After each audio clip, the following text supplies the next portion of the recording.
within a couple days, a couple months of that, I guess. We got Paul McCartney's clone here. Free Diddy. Now let's maybe keep him in there. We can maybe, if he's guilty, and of course we don't want to convict innocent people, but that one doesn't seem innocent. Yeah, let's see what the evidence says. Yeah, why did Luna crash like that? That was an algorithmic stable coin. So we have things like real stable coins, Tether, Circle, where you give them $1 and then they'll go out and they'll buy a government bond for $1.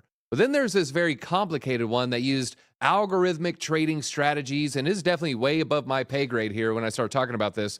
But it was involving Bitcoin and other crypto assets. And when people would buy and when people would sell, it would do all these like very convoluted, very interesting things. People are like, it can't break, it can't collapse, it won't collapse. Well, that's what's interesting. Some people were saying it could collapse. So, because here's an easy way to say this is definitely not technical, but what was it? That was actually not a bad explanation. It was, what they were doing was using algorithms to do yield on yield on yield. And, that's basically what they were doing. Is like, oh, we'll borrow from here and get yield from there. We'll get yield from over here and borrow it over there. And as long as it all happens really well.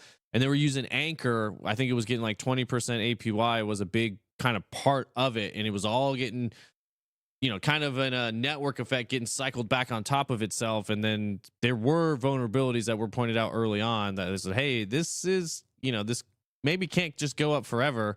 And then it all came collapsing. But I think maybe it might even be worth doing a whole video on that. It may not perform that well on YouTube, but I think a lot of members, let us know in the chat. Tell us if you'd want us to see a video breakdown of what happened with Terra Luna, what happened with Do Kwon, and kind of what caused the ultimate bear market. It all bottomed out, I think, November 2022, but it kind of started in June, I think, so approximately, but I'll have to go look at those dates. But that might be it. Put one in the chat if you want to see it, too, if you think that'd be boring. So we do have someone saying crypto Glassworks. Glasscoin has some potential. That is out of the same team as Fartcoin, I believe, and it's Glasscoin minus the good luck, minus the GL there.